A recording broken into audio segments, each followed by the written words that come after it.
안녕하세요.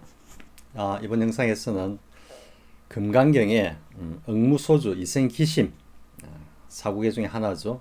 응무소주 이생기심에 대해서 이야기를 해보겠습니다.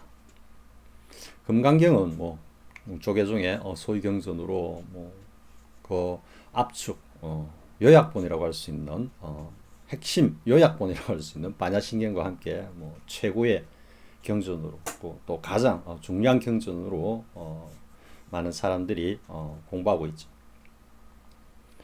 반야신경은 제가 앞에서 워낙 많이 이야기를 했기 때문에 여러분들이 이제 귀가 아플 정도가 되었을 겁니다만은 금강경의 이 응무소주 이생기심은 금강경의 반야신경의 핵심이라고 할 수 있는 오온계공, 색즉시공, 공즉시색과 함께 깨달음의 어떤 그 정수를 갖다가 드러내고 있는 응구입니다. 그렇기 때문에 이번 시간에는 이 응무소주 이생기심을 가지고 한번 조금 깊이 있게 이야기를 해보고자 합니다. 금강경에는 이 응무소주 이생기심 외에 약견, 재상, 비상, 적견예례라는 또 사구계가 하나 있죠. 그 의미는 이제 약견, 만약 견 본다면, 이때는 깨닫는다면 이런 의미에 가깝습니다. 무엇을 깨닫느냐? 재상, 일체의 모든 상이 비상, 상이 아니면 혹은 상이 없음을 깨닫는다면, 즉 약견, 재상, 비상, 여기까지는 일체의 상을 가진 모든 것들이 실제로는 상이 아니라는 것, 혹은 상이 없다라는 것을 깨닫는다면 적견열애, 곧바로 그것이 열애를 보는 거다, 혹은 곧바로 열애를 보게 되리라, 이런 의미입니다. 즉 적견열애라는 의미는 불성 혹은 참나 이런 의미가 될 수 있겠죠, 그죠? 그래서 응무소주 이생기심 들어가기 전에 잠깐 이야기를 하자면요, 약견, 재상, 비상, 여기까지 의미는 반야신경에서 이야기하고 있는 오온계공과 그리고 색즉시공까지 해당되는 겁니다. 그러니까 우리가 이제 오온계공을 그냥 흔한 표현으로 아공이라고, 색즉시공을 법공의 그 개념, 일체 모든 법들이 텅비어 공한 그 자리까지를 이해한다면은 오온계공과 그리고 색즉시공이 반야신경의 이 내용이 금강경의 약견, 재상, 비상 여기까지입니다. 그래서 오온이 공하고 그리고 모든 일체의 색이 다 공하다는 것을 깨닫는다면 이래 되겠죠. 반야신경의 내용을 금강경으로 가져오면, 그렇다면 곧 열애를 보리라, 불성을 보리라, 참나를 보리라, 즉 견성하리라, 이런 의미가 되는 거죠. 여기까지가 이제 또 육조단경의 그 식심견성에 해당되는 내용이라고 제가 다른 영상에서도 이야기했죠. 그럼 응무소주 이생기심은 반야신경과 비교했을 때 어느 구절과 상응하느냐 하면 공즉시색과 상응한다, 이렇게 이해하면 됩니다. 공즉시색은 색즉시공이 일체의 모든 색, 오온과 오온이 다 공으로 돌아가지만 이래 되는 거죠. 그 어떤 본래의 본질은 텅 비어서 아무것도 없는 것이지만 그 텅 빈 그 공의 자리에서 모든 색들이 나툰다라는 것이 공즉시색의 의미입니다. 이 공즉시색의 한 단면, 측면으로서의 지금 표현이 이 금강경의 응무소주 이생기심이다, 이렇게 되는 겁니다. 자, 그럼 이제 응무소주 이생기심의 의미에 대해서 한번 알아보겠습니다. 흔히 응무소주 이생기심을 다들 이렇게 해석을 하죠. 일반적으로는 뭐냐면 응당, 머무는 바 없이, 응무소주 이래 되죠, 그죠? 이생기심, 그 마음을 내어라 이래 되죠. 왜냐하면 이제 이 생자가 이게 앞에 오고 기심이 뒤에 오는데, 이 좀 한문이 보면은 영어 어순하고 좀 비슷한 면이 있습니다. 그러니까 동사가 먼저 오고 타동사가 먼저 오고 뒤에 목적어가 오는. 그래서 이걸 타동사로 해석을 하면은 기심, 그 마음을 내어라 이렇게 되는 겁니다. 그런데 이게 이제 뭐라 그럴까요? 좀 영어에서도 그런 게 있습니다. 이제 도치를 하는 거죠. 그래서 전문 학술 용어로는 뭐 end focus라고 그러는데요. 중요한 것을 제일 마지막에 딱 강조하는 거죠. 우리도 그냥 빨리 와 이렇게 이야기하는 것보다는 와 빨리 이렇게 할 때 그 빨리라는 의미가 훨씬 더 강조되죠. 후반부에 더 조금 액센트를 딱 넣는 순간에.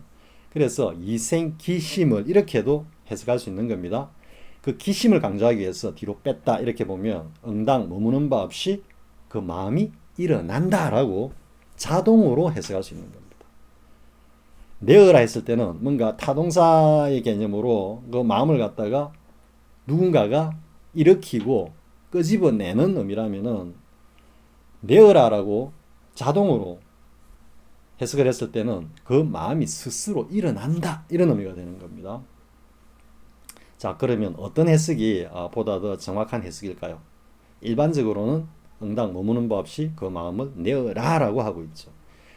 자, 이랬을 때 여러분들이 이제 하나 의심을 품을 수 있는 거는, 물론 이건 이제 그 마음자리에 대한 어떤 깊은 성찰이 없으면은 너무도 당연하게 내어라 라고 맞아 이렇게 넘어갈 수 있습니다. 그렇다고 해가지고 이 해석이 완벽하게 100% 틀렸느냐? 그건 아닙니다. 왜 이제 제가 횡설 수술을 하고 있는지 여러분들이 조금 지나면 이해할 수 있을 겁니다. 뭐냐면은 그 마음을 내어라 했을 때는 그 마음을 내는 일으키는 주체가 있죠. 그러면 그 마음을 일으키는 주체는 누구일까요? 지금 이 부분이 여러분들이 지금 제가 지금 이 횡설 수술하는 듯한 이 이야기가 여러분들 마음에 딱 오면은 뭐 쉽게 이야기하면 한 단계 업그레이드 탁 되는 겁니다. 그 마음을 내어라 했을 때는 이 마음을 끄집어내는 일으키는 주체가 있어요. 이 주체가 누구일까요? 흔히 이렇게 생각하죠. 그거는 우리 의식이고 육식이고 오온이지. 이렇게 하면 그 마음을 내어라 라고 하는 해석 자체가 틀렸다는 겁니다. 왜? 이거는 이미 마음이 의식, 우리의 식이라고 하는, 즉 오온이라고 하는 이 녀석에 의해서 주제가 되는 거죠. 근데 응당 머무는 바 없이 마음을 내어라 했는데 이미 끌려가고 있는 거예요. 그리고 우리의 그 마음 자성이 온 육식 덩이의 어떤 그 요청에 의해서 그게 끄달려가는 모습이죠. 이거는 오히려 일반적인 중생심의 발동을 갖다가 설명하고 있는 것밖에 안 되는 겁니다. 너무나 당연하죠. 우리가 마음을 낼 때 오온이 뭔가 외부의 어떤 대상과 반응하면서 그것에 따라서 마음이 따라 일어나는 거죠. 지금 금강경의 핵심 중에 핵심이고 반야신경의 공적시색을 쓰라고 있는 그 내용인 응무소주 이생기심이 중생심의 마음을 따라서 중생심을 따라서 마음을 내어라. 또 이제 좀 더 나가시는 분들은 심하게 더 나가시는 분들은 부처가 중생이고 중생이 부처이기 때문에 중생심이 곧 부처의 마음이고 부처의 마음이 중생심이기 때문에 틀리지 않다. 이렇게 억지 해석을 할 수도 있습니다. 그렇지만 제가 다른 영상에서 이야기했지만 부처가 중생이고 중생이 부처다라는 이런 말은 정말 확철되어 하지 않은 경지에서는 그 함부로 그렇게 꺼내는 말은 아닙니다. 아무튼 그렇게 마음을 내어라 했을 때는 해석이 그 일반적인 해석을 그렇게 따라가면은 정말 이상한 의미가 되어버리는 거죠. 그런데 제가 왜 100% 틀린 게 아니다라고 완벽하게 틀렸다고 할 수 없다라고 했느냐 하면요. 그 마음을 일으키는 주체가 우리 오온덩이 의식이 아니라 마음 스스로가 자기 자신을 일으킨다라고 생각하면 이것도 맞는 겁니다. 자, 여기서 여러분들이 제가 앞에서 잠깐 운을 뗐지만 뭔가 번쩍하는 느낌이 오면은 제가 이 영상을 찍는 보람이 있는 겁니다. 즉 마음이 스스로 자기 자신을 끄집어낸다. 제가 그랬죠. 딱 우리가 흔히 이야기하는 이제 주인공, 그죠? 참나, 뭐 이런 의식이란 말을 안 쓰겠습니다. 근본 의식 이렇게 하니까 좀 다시 육식하고 헷갈릴 것 같아가지고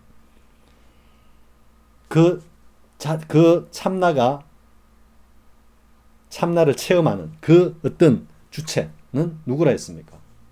스스로가 참나 자성 스스로가 스스로를 딱 목도한다 그랬죠.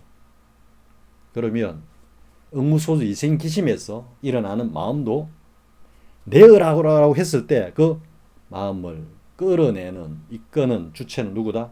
마음 그 자신이다. 스스로 생기하는 겁니다. 스스로 일어나는 겁니다.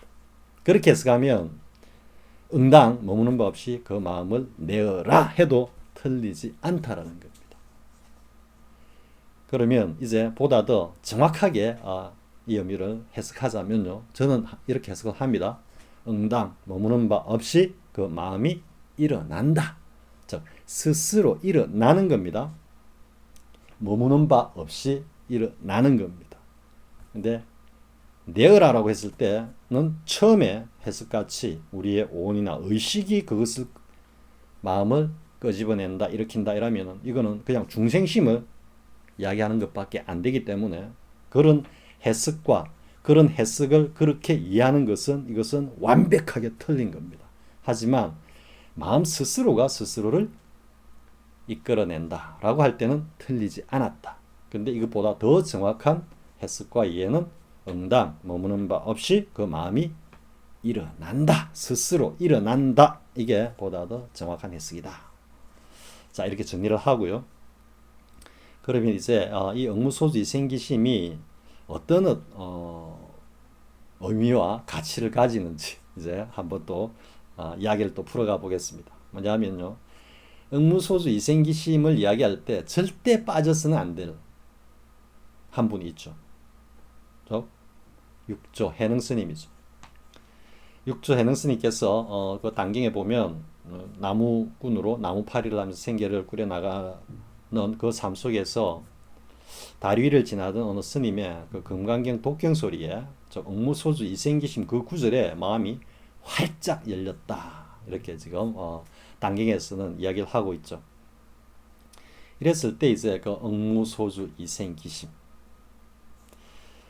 그러면 육조 해능 스님께서는 응무소주 이생기심 구절에 어떻게 해서 단박에 마음이 열리셨을까? 아니 성철 이렇게 또 이야기를 하죠. 아니 뭐 성철이 말이야 뭐 오매일이가 어떻고 동정이래가 어떻고 몽중이래가 어떻고 뭐 이런 이야기를 하는데 육조 해능 스님이 무슨 오매일이를 거쳤단 말이야. 이렇게 이제 반론할 때 육조 해능 스님의 이 for example이라고 봐 하고 이제 이렇게 좀 반론을 오메리를 반박하는 어떤 그런 어떤 근거로서 또 말씀하시는 분들도 있으시죠. 근데 그거는 제가 다른 영상에서도 이야기했지만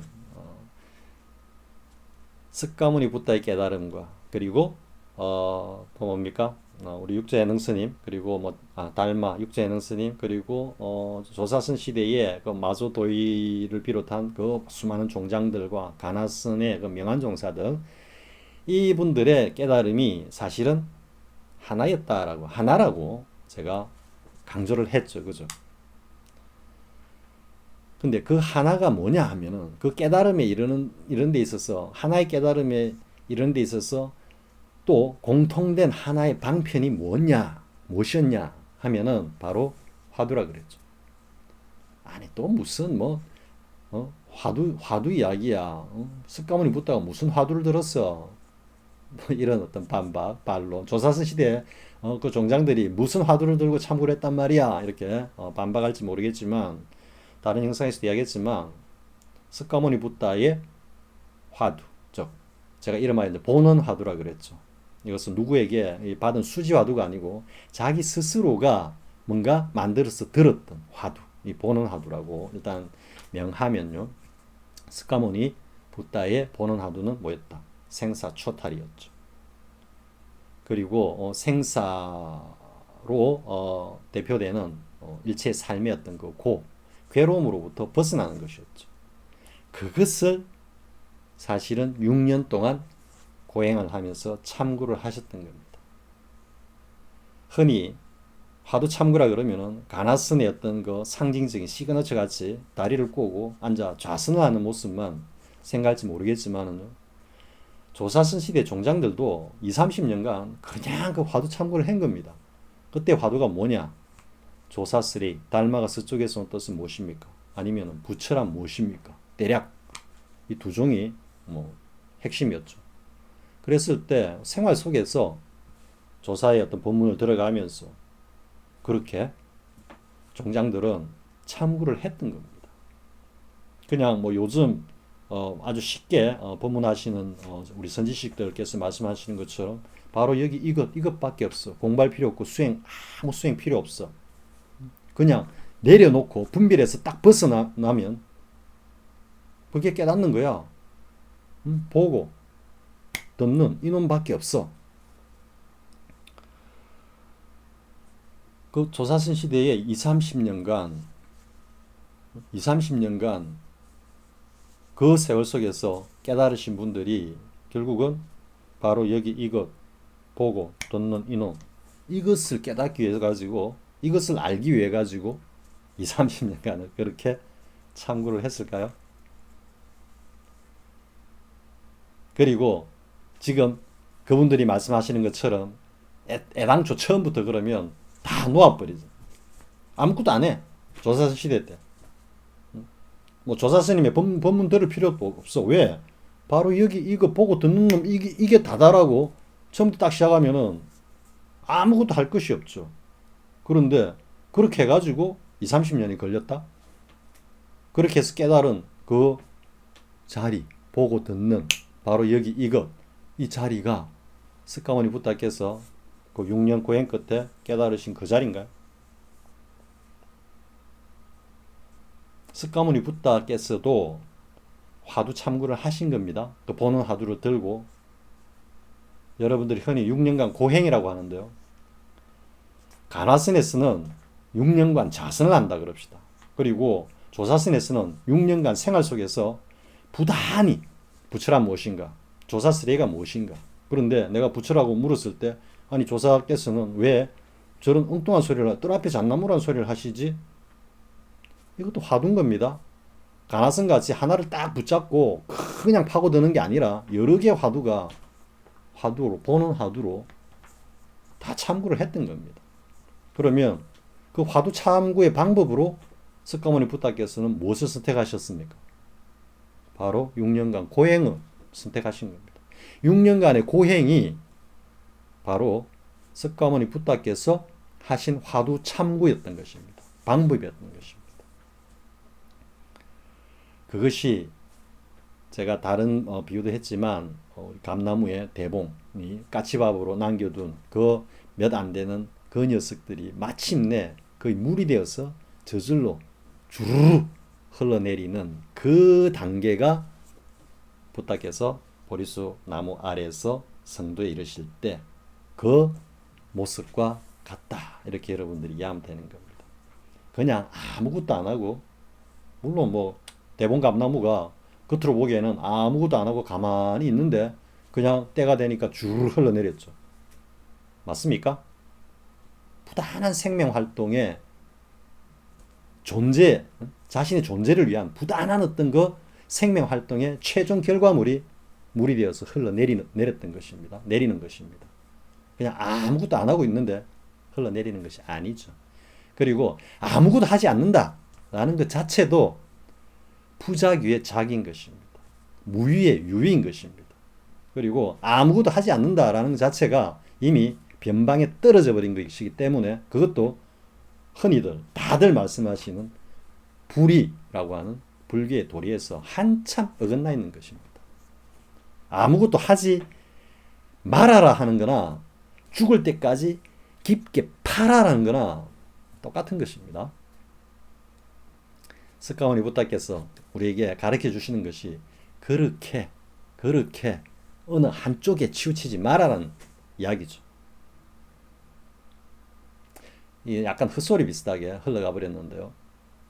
육조 해능스님 이야기 하다가 지금 살짝 엇길로 샜습니다. 자, 아무튼 왜 이제 제가 이야기를 했냐면은 육조 해능스님께서도 보는 화두를 들고 계셨다라는 거죠.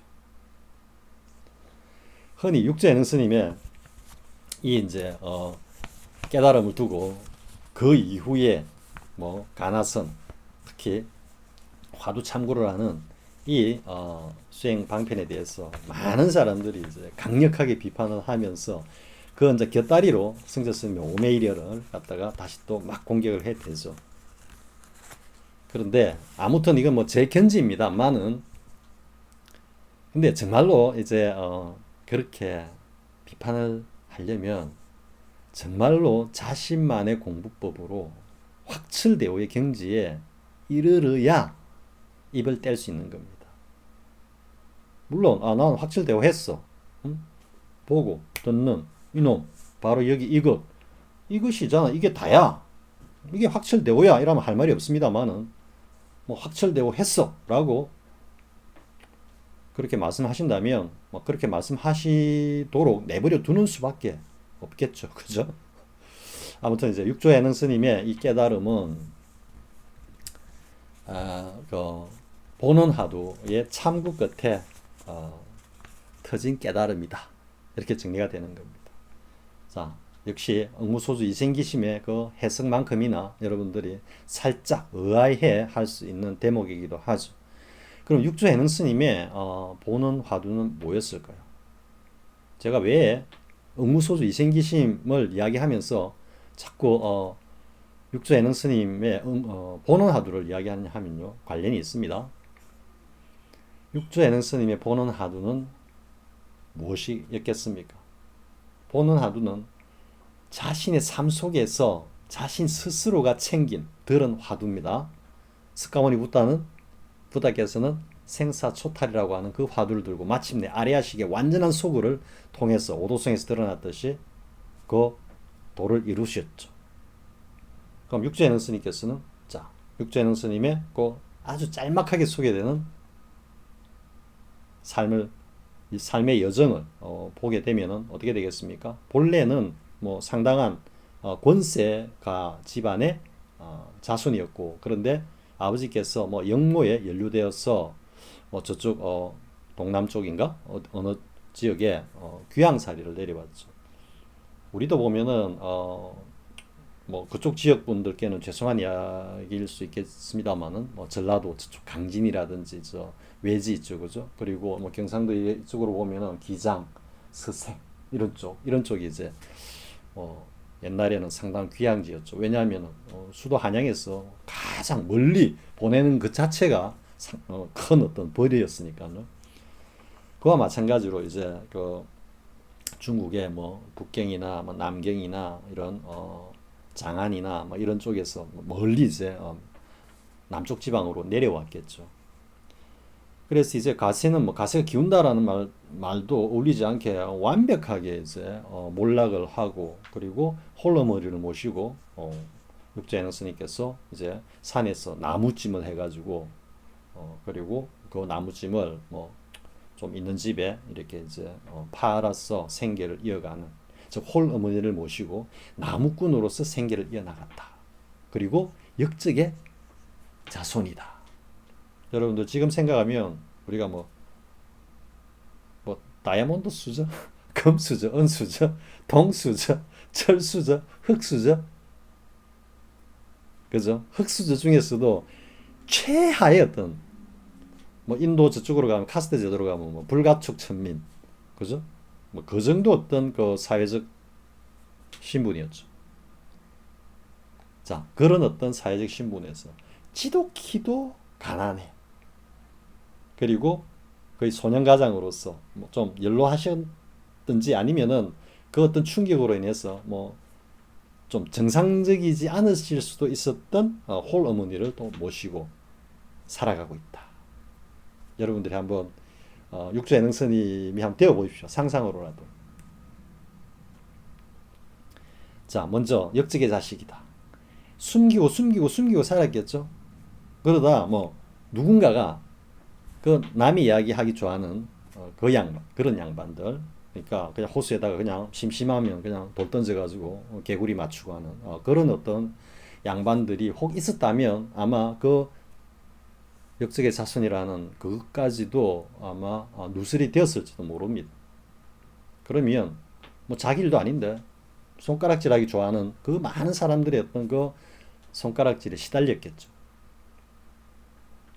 그리고 엄청나게 가난한, 그리고 어느 뭐 부잣집에서 무슨 뭐 일이 있다 해가지고 나무 오늘은 한 대쯤 필요하다 이렇게 하면 하루에 5-6번을 산을 오르락 내리락 해야 되는 겁니다. 그 지게짐을 가능한 최대한 많이 지려고 했겠죠.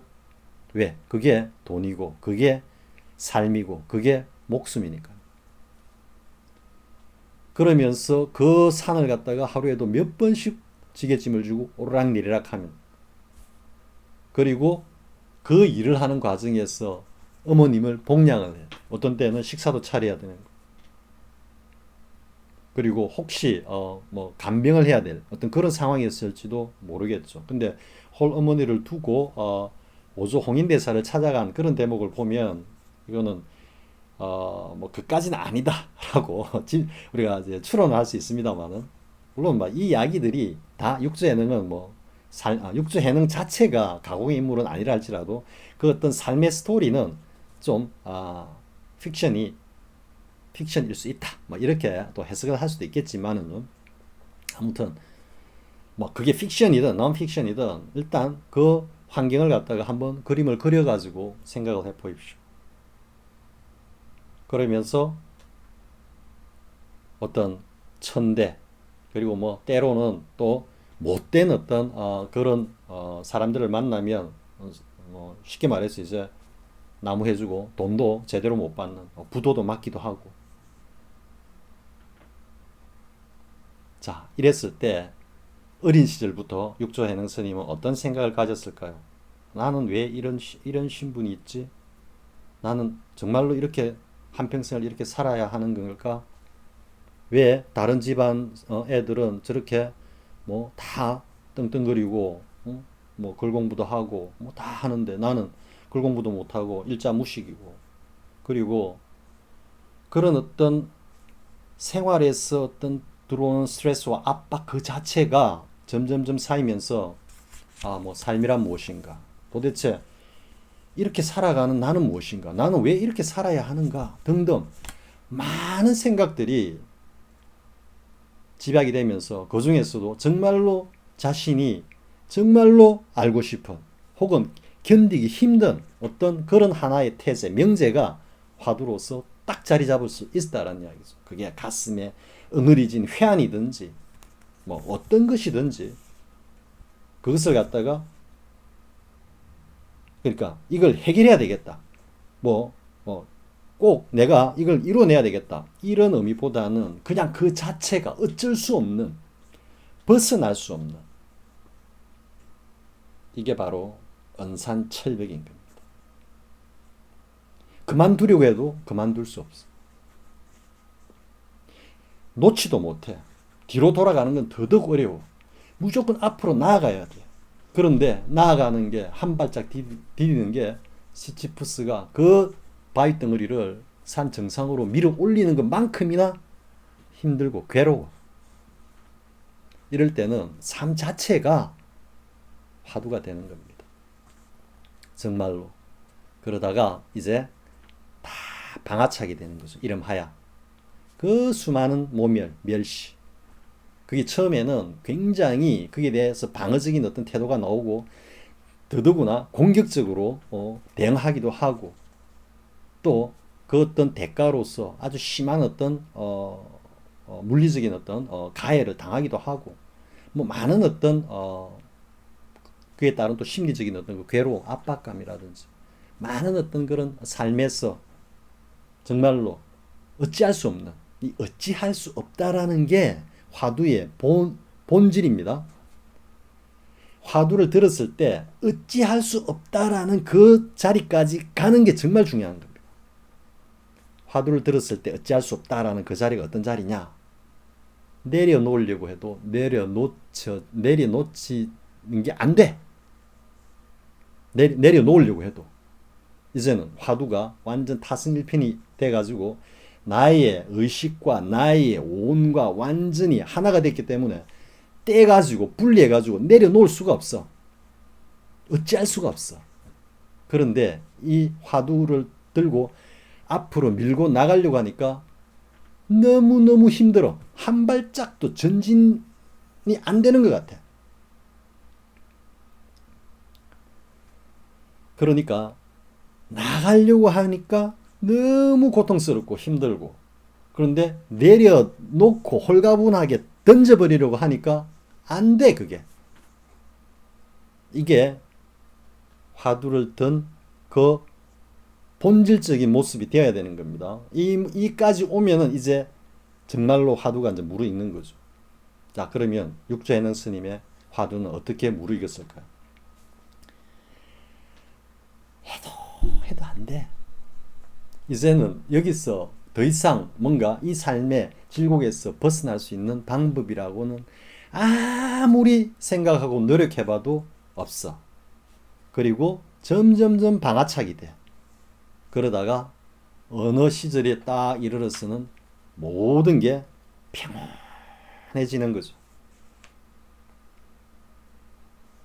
그러니까 이걸 화두 참구에 비유해보면 이제는 내려놓을 수도 없고 밀고 나갈 수도 없는 그 어떤 상황, 그 상황에서 갑자기 편해져 버리는 거죠.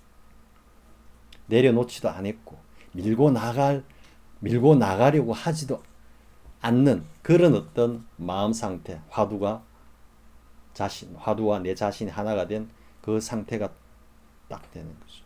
여기서 이제 조금 더 가면 이제 일념삼매 혹은 오매일해라는 그 어떤 단계로 쑥 들어갈 수 있는 단계죠. 그러니까 육체능 스님이 삶 속에서 그 삶 자체가 화두였고, 그 화두가 정말로 막 익고 익었다, 아니면은 막 용광로 같이 막 들끓고 하다가 싹 식어버린 겁니다. 이제는 더 이상 끓을 힘도 화력도 없기 때문에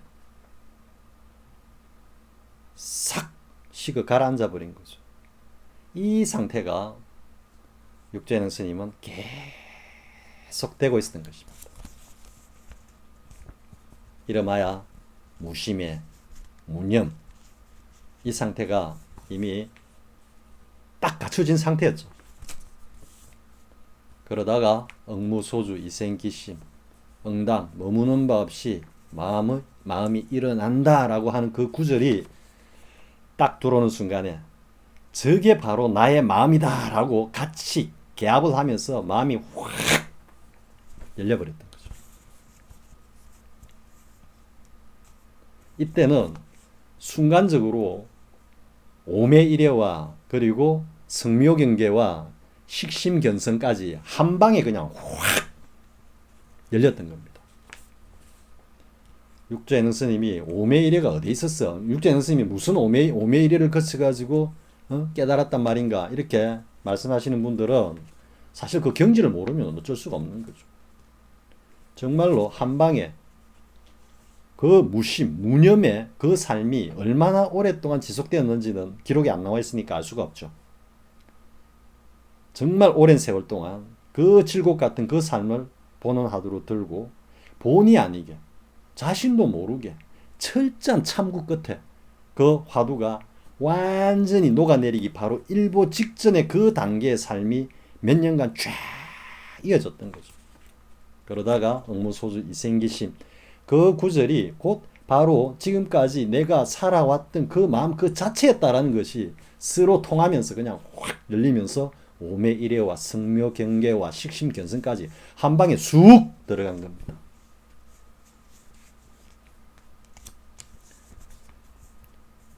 그리해서 이제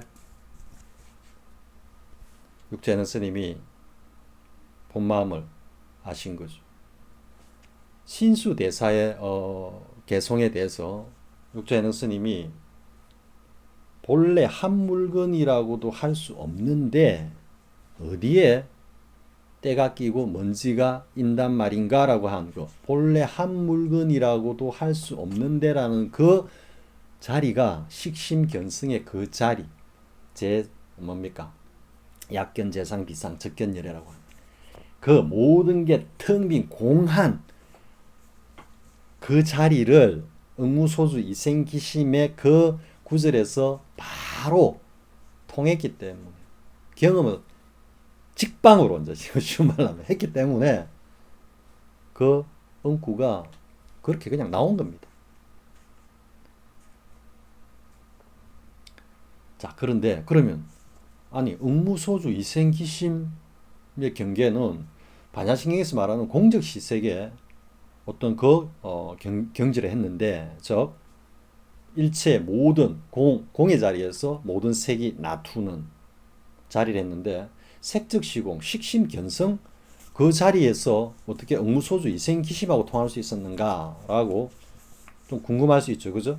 한 발짝 더 나아가야 되는데, 그런데 이미 응무소주 이생기심이라고 하는 그 구절에서 이미 그 자리까지 통한 겁니다, 사실은. 개송이 식심견성, 색즉시공, 공의 자리, 법신의 체자리만 딱 드는, 그거는 신수대사의 개송이 딱 견지기 때문에 그게 맞춰가 대꾸적으로 대응적으로 개송을 갖다가 붙이다 보니까 본래 한 물건도 아니건을 하는 거기에서 이제 그쳐버린 거죠. 그런데 이제 오조 홍인대사께서 그것을 딱 보는 순간에 뭐 행자 나무꾼이죠, 그죠? 행자 시절이었습니까? 오조 홍인 스님은 뭐 이미 깨달은 도인의식이 확실되어 간 도인의식 때문에 딱 그 개성을 딱 보는 순간에 저 친구가 그 자리를 봤구나, 직접 체험을 했구나 아니까 이제 그렇게 시그널을 주시고, 그리고 이제 방에서 이제 야경에 뭡니까? 새벽 3시입니까? 자시 축시 정도입니까? 그때 이제 따로 이제 조용히 아무도 모르게 해능 스님을 불러가지고 홍인 스님이 금강경을 갖다 쭉 이제 뭐 설했다라는 대목이 나오죠, 그죠? 그랬을 때 이제 다시 육조 해능 스님께서 그 개송을 갖다가 다섯 개의 내용을 이야기를 하죠. 그러니까 뭐 이 몸이 청정함을 어찌 알았으리까, 이 몸이 모든 어떤 뭡니까? 모든 것들이 이 자승에 구속되어 있음을 어떻게 알았습니까? 뭐 흔들리지 않음을 제가 어찌 알았습니까? 이렇게 이제 그 5개 구절의 개송을 이야기를 하는데요. 그 개송이 흔히 이제 이야기하는 지금 뭐 아공이다, 법공이다 했다가 거기다가 다시 구공이라는 개념을 붙이는데요. 그 사실 구공은 아공과 법공이 다 함께 어우러져 가지고 했을 때 구공이다. 제가 다른 영상에도 이야기했지만 그 공의 자리를 체험을 하게 되면 사실 아공, 법공 그 구분 자체가 무의미하다라고 제가 이야기를 했죠. 그런데 이제 그것을 갖다가 달리 이제 구비될 구자를 써가지고 그 아공, 법공보다는 또 뛰어난 경지가 그게 그 안에 바라밀이 구족되어 가지고 현현하는 그 공이다라고 하는데, 틀린 말은 아닙니다. 틀린 말은 아닌데 그것을 다시 구공이라는 용어로, 본래 구공 개념이 아니고 함께 구자가 아니고 뭐 구비되어 있다, 가출 구자인가, 우리 뭐 가구할 때 구자 있죠, 그죠? 그런 어떤 의미로도 해석을 하시는데요. 뭐 틀린 건 아닙니다. 틀린 건 아닌데, 그러니까 육조 해능 스님이 그 두 번째 개송에서 이제 드러내고 있는 것은 뭐냐면, 우리 이제 육조 해능 스님의 이 깨달음이 왜 돈수일 수밖에 없느냐, 돈수인가 하는 것은 이 개송에서도 잘 드러나고 있는 겁니다. 뭐냐면은 견성을 하면 그 성품 자리에 일체의 모든 바람이 다 갖추어져 있다, 구족되어 있단 말이죠. 구족되어 있는데 이것이 이제 어떤 인연에 접해가지고 그것이 하나의 현상계에 이렇게 나투는 이 과정이 사실은 바람일의 현발인데요. 근데 이걸 이제 뭐 다른 측면에서는 이거를 자꾸 바람일을 갖다가 행하는 어떤 훈련을 해야 된다, 이게 뭐 오후 점수다, 뭐 이렇게 이야기를 하시는데, 돈수에서는 그런 게 아닙니다. 육조 해능 스님의 이 개송에서 알 수 있듯이 하고 나면 견성이 그 자리에는 일체의 바라밀이 구족되어 있기 때문에 이것이 뭔가 현상계의 인연, 연기 실상을 통해서 그대로 현발한다는 이야기입니다. 이것을 다시 끄집어내어서 이것을 다시 바라밀을 행한다라는 그런 의식을 가지고 인위적으로 유위로 할 필요가 없다라는 이야기죠. 할 필요가 없다라는 말은 좀 그렇게까지 하는 게 아니라 정말로 확철되어 간 그 자리에서는 이 바라밀이 자동으로 현현 발발하게 되어 있다. 이게 육조해능 스님의 두 번째 개성인 겁니다. 이게 곧 바로 뭐다? 응무소주 이생기심입니다. 근데 이제 흔히 이제 조금 저하고 이해가 다르신 분들은 육조해능 스님이 두 번 깨달았다 이렇게 이야기를 합니다. 왜냐하면 점수사상에서는 깨달음이 차제가 있다, 단계가 있다라는 게 이거는 정설이자 진리이기 때문에요. 역대 조사들이, 역대 승인들이 다 그런 오후 점수의 과정을 밟았다라고 하는 게 보조 진율국사의 수심결의 핵심적인 내용이라고 할 수 있으니까. 그러니까 육조해능 스님도 두 번 깨달았다라고 하는데 그거는 점수 관점입니다. 돈수 관점에서는 이미 응무소주 이생기심을 듣고 확 열렸을 때 한 방에 끝까지 돈수를 한 겁니다. 그리고 두 번째 개성은 왜 두 번째 개성에서 그런 게 나오냐면 육조해능 스님이 자신이 처음 딱 깨달았을 때 응무소주 이생기심을 듣고 깨달았을 때 깨달았다라는 생각도 못했겠죠. 우리가 흔히 이제 마음이 열려서 깨달았을 때 사실은 돈수의 경지까지 단박에 딱 끝마쳤던 겁니다. 그런데 정작 육조해능 스님은 자신이 그 경지까지 깨달았는지를 알지를 못했다라는 거죠. 우리 보면 오분향 예불문에 해탈향, 해탈직연향이라고 나오죠. 이게 해탈직연향이 자신이 확철되어 했다라는 것을 깨달았다라는 의미거든요. 알았다라는 의미거든요. 그러니까 해탈향 다음에 해탈직연향을 두는 것은 무슨 의미다? 해탈을 했을 뿐만 아니라 자신이 완벽하게 확철되어 했다라는 것을 깨닫는 것까지가 깨달음의 완성이라는 이야기죠. 그러니까 자신이 문 안에 들어서 이미 깨달았지만 육조해능 스님께서 이미 한 방에 확철대오를 했는데 그 사실을 모르고 있다가 5조 홍인 스님의 금강경 그 강송을 통해서 자신이 비로소 완벽하게 돈수를 했다란 사실을 알고는 그게 개성으로 쫙 나온 겁니다. 두 번째 5조 홍인 스님의 가르침을 통해서 두 번째 깨달았다. 이건 아니라고 저는 생각합니다. 저하고 다르게 해석하시는 분들은 점수 입장에서는 그걸 두 번째 깨달음이라고 하는데 그거는 아닙니다. 이미 응무소주 이생기심, 금강경의 응무소주 이생기심이 반야심경의 공적시색의 경지이기 때문에 이미 완전하게 색즉시공과 공적시색의 도리, 저의 표현으로 하면은 참나와 오온이 소통하는, 이 소통은 무엇을 통해서 이루어진다? 참나, 견성 그 자리에 구비되어 있는 일체 바라밀이 현상계의 어떤 대상과 접했을 때, 즉 인연이 이루어졌을 때 그것을 연기로 바라는, 이게 응무소주 이생기심의 본질이자 참나와 오온의 소통인 겁니다. 그렇기 때문에 육조해능 스님은 이미 단박에 완벽하게 다 깨달았다 이래 되는 겁니다. 지금 이제 응무소주 이생기심을 참나와 그리고 오온의 소통이다라는 그런 관점, 그리고 다른 영상에서도 이야기했지만 참나는 뒷생각, 오온의 발동, 오온이 날뛰는 것은 앞생각이라고 이렇게 두면요. 가령 예를 들어서 이제 이거는 제가 이제 스토리를 만드는 건데요. 과연 육조해능 스님께서 홀어머니를 모시고 계시면서 천하의 효자라고 합시다. 우리가 정말로 그런데도 그렇지만 육조해능 스님께서과 그 홀어머니 사이에 갈등이 없었을까요? 일체 조그만 갈등도 없었을까요? 그러려면은 육조 해능 스님도 정말로 모든 것을 다 내려놓은 그 경지에 들어 있을 뿐만 아니라 해능 스님의 홀 어머님도 굉장한 경지가 되어야 되는 겁니다. 그래야지 일체의 갈등이 없다고 할 수 있을 겁니다.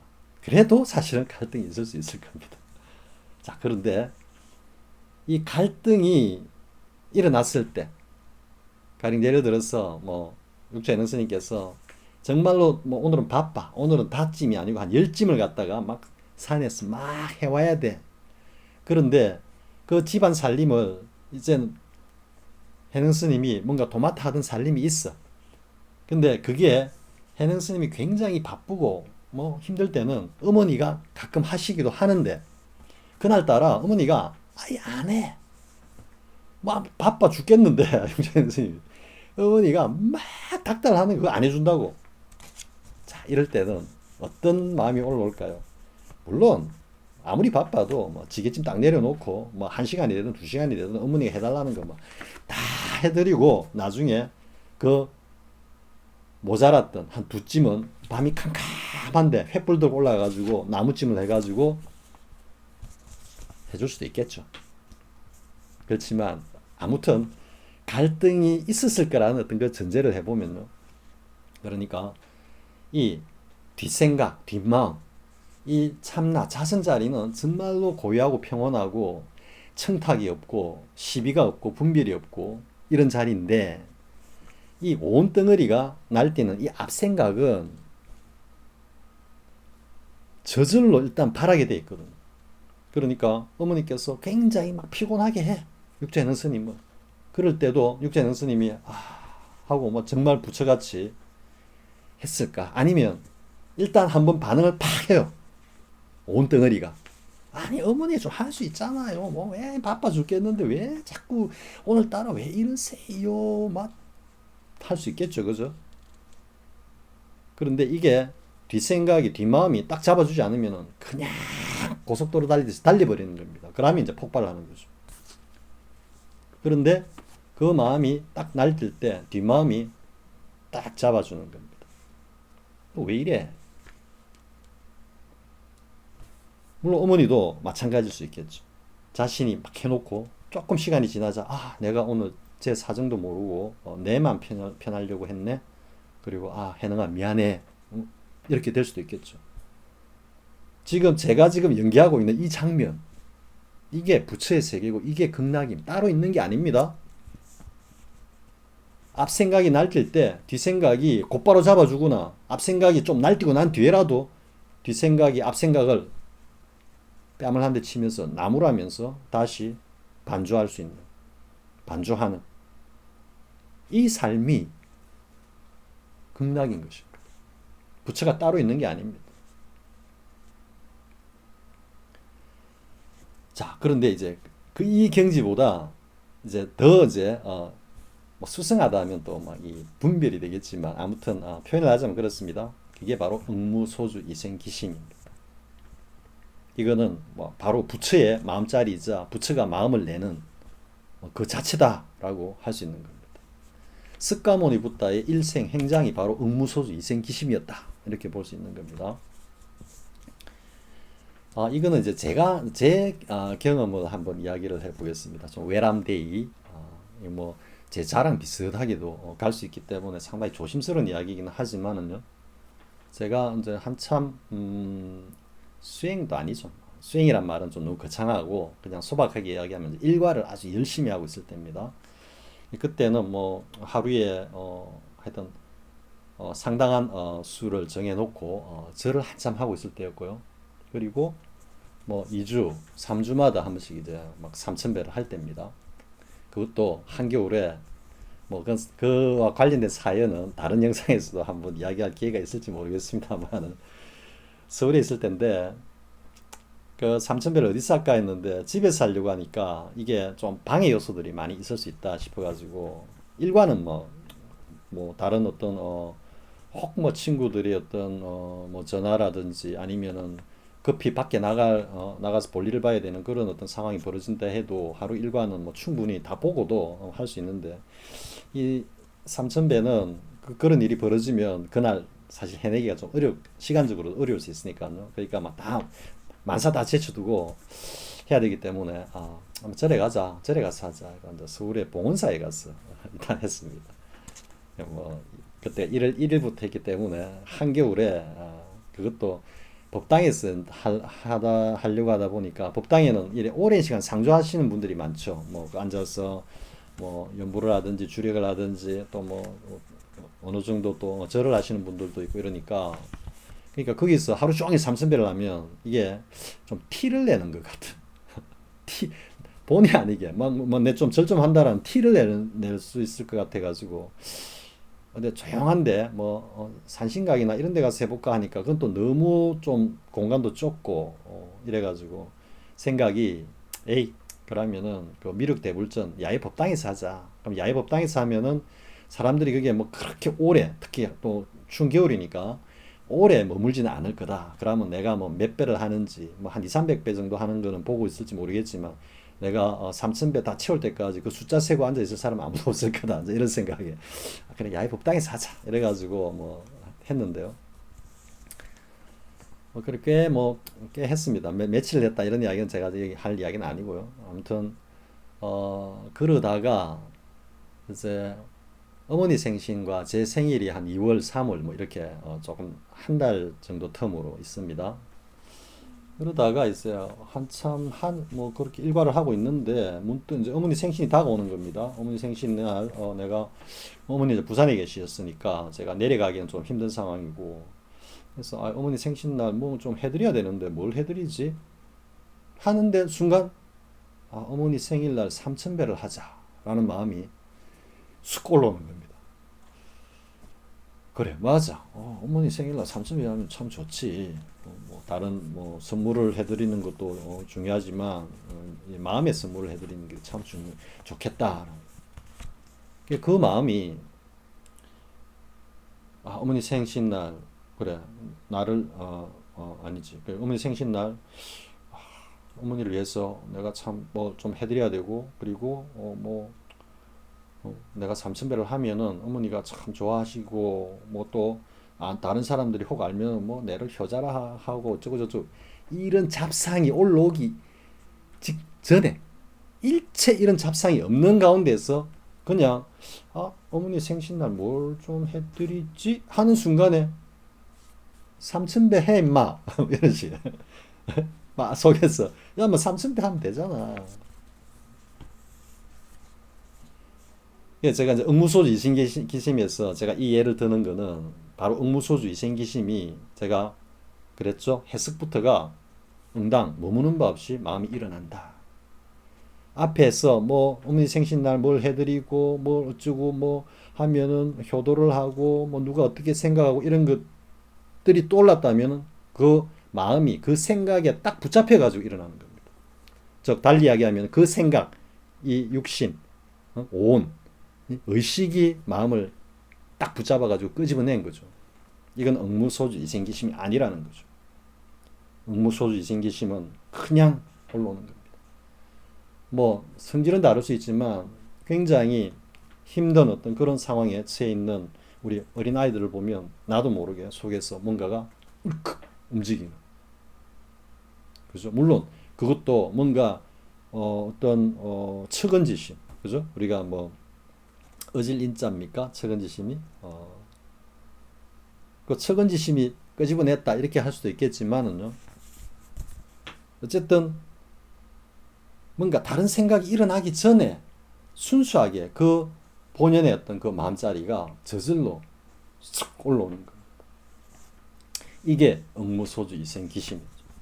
예를 들자면 제 경험을 이야기하자면 그렇습니다. 그러면 육주행스님께서는 그 일상의 삶 자체가 응무소주 이생기심이었던 겁니다. 어머니를 봉양하는 과정에서는 뭔가 계산이나 의식이 작동하기 전에 그냥 어머니와 나와의 어떤 관계에서 정말로 선제 그대로 여과 없이 첨탁 가릴 것 없이 그냥 마음에서 우러나오는 그 행동, 그 삶, 그 자체가 응무소주 이생기심이었죠. 그리고 우리가 방아착을 통해서 겪는 그 어떤 모멸심을 통해서 겪는 어떤 그런 그 생활 자체도 그에 대해서 일체의 어떤 뭐라 그럴까요? 시기나 망상이 개입이 안 되는 거죠. 그러니까 누가 뭐라 하든 이미 그 어떤 화살같이 꼽히는 그 어떤 독설 같은 그 모든 것들도 독화살이 아니라는 거죠. 날라온 것도 전부 다 육조해능 스님의 마음속에서는 청탁을 가리지 않는 오염이 없는 그런 어떤 공으로 모든 것이 확 화하는 그 경지가 쭉 계속되었던 거죠. 육조해능 스님의 삶 자체가,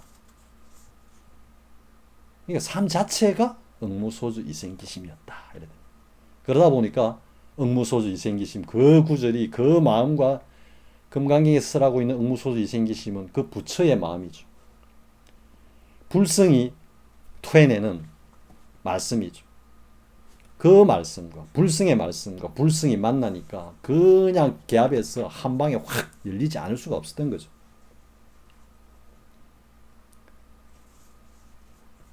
저보고 소설 쓴다고 할 수도 있겠습니다만 제 경지에서 이해하고 해석하는 응무소주 이생기심과 육조해능 스님의 그 삶과 깨달음, 그리고 육조해능 스님의 보는 화두에 대한 제 생각이었습니다.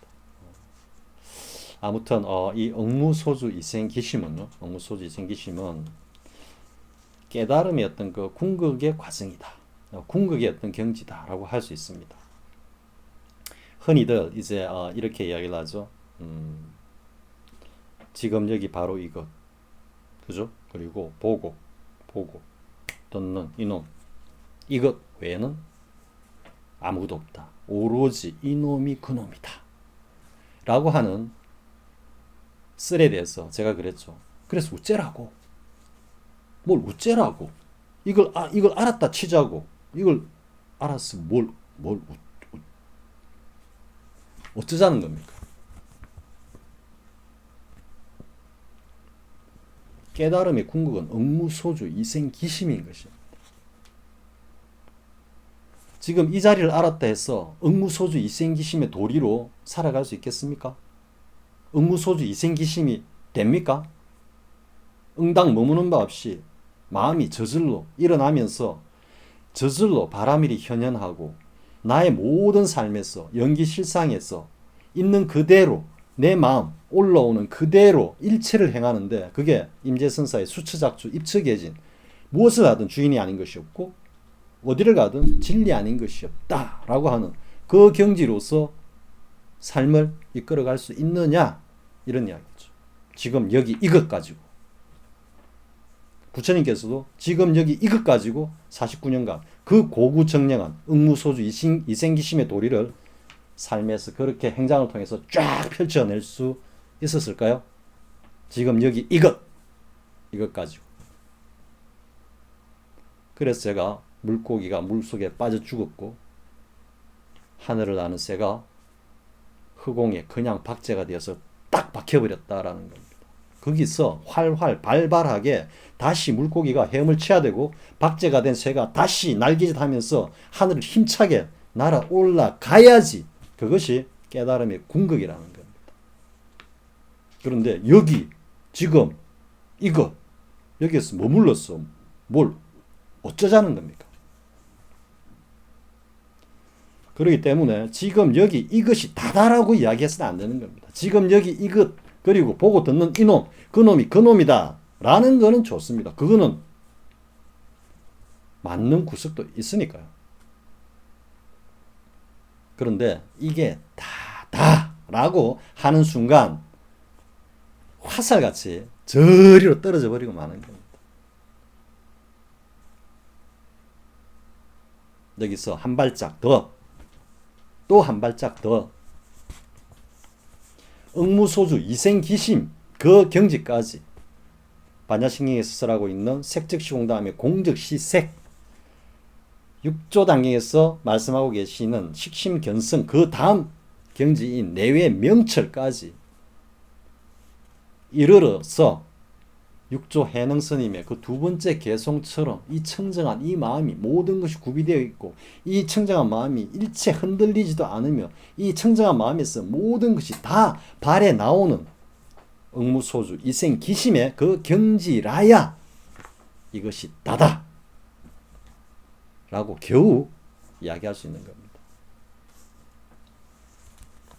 자, 이번 영상에서는 제가 제 경험을 살짝 이야기하다 보니까 조금 민망한 구석도 있는데요.